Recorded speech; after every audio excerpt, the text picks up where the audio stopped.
നമസ്കാരം. വ്യത്യസ്തമായ ഒരുപാട് ശീലങ്ങളുടെ അടിമകളാണ് നമ്മളിൽ പലരും. എന്നെ സംബന്ധിച്ചിടത്തോളം രാവിലെ എഴുന്നേൽക്കുമ്പോൾ എനിക്ക് ചൂടുള്ള ഒരു കപ്പ് ചായ വേണം, നിർബന്ധമായിട്ടുള്ളൊരു കാര്യമാണത്.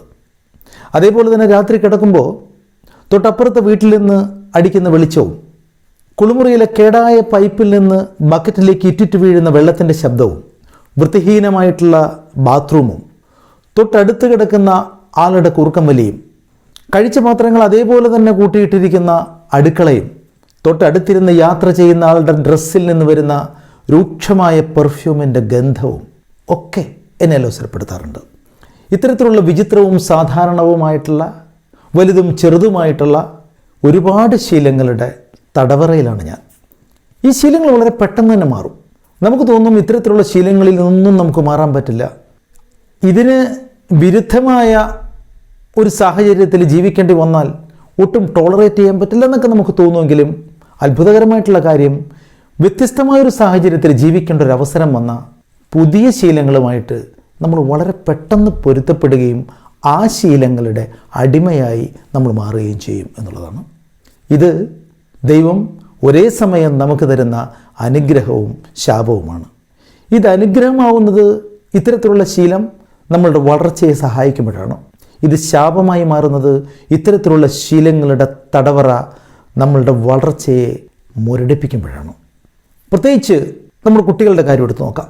നമ്മുടെ കുട്ടികൾ നമ്മളെ വിട്ട് ദൂരെ താമസിക്കുകയാണെന്ന് കരുതുക. ജോലിക്ക് വേണ്ടിയിട്ടോ പഠിക്കാനോ എന്തെങ്കിലും ആയിരിക്കും. അവർ ജീവിക്കുന്ന സാഹചര്യം കഷ്ടപ്പാട് നിറഞ്ഞതായിരിക്കും നമ്മുടെ നോട്ടത്തിൽ. വീട്ടിലുള്ള ഒരു സുഖ സൗകര്യങ്ങൾ അവർക്കില്ല. അപ്പോൾ നമുക്ക് തോന്നും ഈ കഷ്ടപ്പാടുകളൊക്കെ അനുഭവിച്ച് ജീവിതം അവർ വിജയിച്ച് തിരിച്ചു വരുമെന്ന്. അങ്ങനെ തീരുമാനം എടുക്കുന്നതിന് മുമ്പ് നമ്മളൊരു കാര്യം ആലോചിക്കണം. പുതിയ സാഹചര്യങ്ങൾ അവരിൽ പുതിയ ശീലങ്ങൾ ഉണ്ടാക്കിയിട്ടുണ്ടാവും. തീർച്ചയായിട്ടും അവർ ആ ശീലങ്ങളുടെ തടവറയിലായിരിക്കും. ആ ശീലങ്ങൾ അവരുടെ വളർച്ചയെ സഹായിക്കുന്നതാണോ അല്ലയോ എന്നുള്ളത് നമ്മൾ വളരെയധികം സൂക്ഷിച്ച് നിരീക്ഷിച്ചാൽ മാത്രമേ നമുക്ക് മനസ്സിലാക്കാൻ സാധിക്കൂ. ഒരു കുട്ടിയെ സംബന്ധിച്ചിടത്തോളം വൈകി എഴുന്നേൽക്കുന്ന ഒരു കുട്ടി ഒരു 10-10:30 ആകുമ്പോൾ രാവിലെ എഴുന്നേൽക്കുമെന്ന് വിചാരിക്കുക. ആ കുട്ടിയുടെ ശീലമാണത്. 10:30 എഴുന്നേറ്റ് ആ കുട്ടി ഭക്ഷണം കഴിക്കുന്നത് 11 മണിക്കാണ്. അത് ലഞ്ചും അല്ല, ബ്രേക്ക്ഫാസ്റ്റും അല്ല, ബ്രഞ്ചാണ്. Breakfast come lunch. ഇതാണ് ആ കുട്ടിയുടെ ശീലം എന്ന് വിചാരിക്കുക. ഒരു പുതിയ സാഹചര്യത്തിലേക്ക് ആ കുട്ടി വളരെ പെട്ടെന്ന് പറിച്ചു നടുകയും വെളുപ്പാങ്കാലത്ത് തന്നെ അതിരാവിലെ തന്നെ എഴുന്നേൽക്കേണ്ട ഒരു അവസ്ഥയിലേക്ക് ആ കുട്ടി എത്തുകയും ചെയ്താൽ ആദ്യമൊക്കെ ആ കുട്ടിക്ക് അത് പൊരുത്തപ്പെടാൻ ബുദ്ധിമുട്ടായിരിക്കും. പക്ഷേ സാവധാനം അതിരാവിലെ എഴുന്നേൽക്കുന്ന ഒരു നല്ല ശീലം ആ കുട്ടിയിൽ വരും. ആ ശീലത്തിൻ്റെ തടവുകാരനായി ആ കുട്ടി മാറും. ഇത് തീർച്ചയായും ആ കുട്ടിയുടെ വളർച്ചയെ സഹായിക്കുകയും ചെയ്യും. പുറമേ നിന്ന് നമുക്കൊരിക്കലും അത് അനലൈസ് ചെയ്യാൻ പറ്റില്ല.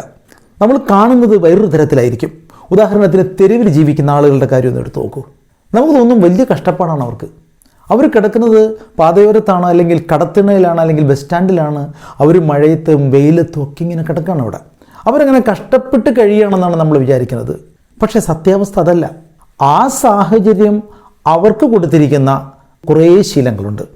ആ ശീലങ്ങൾ അവരുടെ കംഫർട്ട് സോണായി മാറിയിട്ടുണ്ടാവും. ആളുകളുടെ മുമ്പിൽ കൈനീട്ടി കിട്ടുന്ന കാശ് കൊണ്ട് കിട്ടുന്നത് വാങ്ങിച്ച് കഴിച്ച് രാത്രി ആ പാതയോരത്തോ അല്ലെങ്കിൽ കടത്തിണ്ണയിലോ എവിടെയെങ്കിലും കിടന്നുറങ്ങി വണ്ടിയുടെ ശബ്ദവും പുകയും സ്ട്രീറ്റ് ലൈറ്റിൻ്റെ വെളിച്ചവും അതൊക്കെ അവർക്കൊരു സുഖമാണ്. കാലക്രമേണ ആ ശീലം അവരെ ഒരു സുഖാവസ്ഥയിലേക്ക് എത്തിച്ചിട്ടുണ്ട്. ആ സുഖാവസ്ഥ അവരൊരിക്കലും ബ്രേക്ക് ചെയ്യാൻ ഉദ്ദേശിക്കുന്നില്ല. അതുകൊണ്ട് തന്നെ അവർ ആ സിറ്റുവേഷനിൽ നിന്ന് ഒരിക്കലും ഉയർന്നു വരികയുമില്ല. ഇത് നമ്മുടെ കുട്ടികൾക്കും ബാധകമാണ്. നമ്മൾ മനസ്സിലാക്കേണ്ടതാണ് അവരേത് രീതിയിലാണ് ജീവിക്കുന്നത് എന്നുള്ളത് വളരെ സൂക്ഷ്മമായി നിരീക്ഷിച്ചാൽ മാത്രമേ നമുക്ക് മനസ്സിലാവൂ. അപ്പോൾ ആ സാഹചര്യം അവർക്ക് കൊടുത്തിരിക്കുന്ന ശീലങ്ങൾ അവരുടെ വളർച്ചയെ സഹായിക്കുന്നതാണോ അതോ അവരുടെ വളർച്ചയെ തളർത്തുന്നതാണോ എന്നുള്ളത് നമ്മൾ അനലൈസ് ചെയ്യണം. സാഹചര്യങ്ങൾ സൃഷ്ടിക്കുന്ന ശീലങ്ങളെക്കുറിച്ച് പറഞ്ഞപ്പോൾ ഞാൻ പണ്ട് കണ്ടൊരു സിനിമ ഓർക്കുകയാണ്. കമലഹാസൻ നായകനായ ഒരു ചിത്രമാണ്. കമലഹാസൻ താമസിക്കുന്ന ഒരു തിയേറ്ററിനടുത്താണ്. രാത്രി സെക്കൻഡ് ഷോ കഴിയുമ്പോൾ ഒരുപാട് വൈകും. സെക്കൻഡ് ഷോ തുടങ്ങുന്നതിന് മുമ്പ് ഇയാൾ കിടക്കും. സെക്കൻഡ് ഷോയുടെ ആ ശബ്ദവും ആ നടന്മാരുടെ ബഹളവും ഇടിയും കുത്തും ചവിട്ടും ബഹളങ്ങളും എല്ലാം കേട്ടിട്ടാണ് അയാൾ കിടന്നുറങ്ങുന്നത്. ഒരു സാഹചര്യത്തിൽ അയാളുടെ ജീവിതം അവിടുന്ന് പറിച്ച് നടപ്പെടുകയാണ് കുറച്ച് ദൂരെ ഒരു സ്ഥലത്തേക്ക്. രാത്രി ആ നിശബ്ദതയിലേക്ക് കിടന്നുറങ്ങാൻ പറ്റുന്നില്ല. അയാൾ ഉടനെ ആ തിയേറ്ററിൽ പോയി ഒരു പഴയ ടേപ്പ് റെക്കോർഡറിൽ ആ ശബ്ദകോലാഹലങ്ങൾ മുഴുവൻ റെക്കോർഡ് ചെയ്ത് കൊണ്ടുവന്ന് അത് തലയണ ചുവട്ടിൽ വച്ച് ഓൺ ചെയ്ത് ആ ശബ്ദം കേട്ടിട്ടാണ് അയാൾ ഉറങ്ങുന്നത്. കാരണം അയാൾ ആ ശീലത്തിന് അടിമയാണ്. വളരെ പെട്ടെന്നാണ് നമ്മളുടെ ഈ ശീലങ്ങളെല്ലാം മാറിപ്പോകുന്നത് സാഹചര്യം മാറുന്നതനുസരിച്ച്. നമ്മുടെ വളർച്ചയെ സഹായിക്കുന്ന ശീലങ്ങളാണെങ്കിൽ വളരെ നല്ലതാണ്. പക്ഷേ പുതിയ ശീലങ്ങൾ നമ്മളുടെ വളർച്ചയെ തളർത്തുന്നതാണെങ്കിൽ അത് മനസ്സിലാക്കണം. പ്രത്യേകിച്ച് നമ്മളുടെ കുട്ടികളുടെ കാര്യത്തിൽ.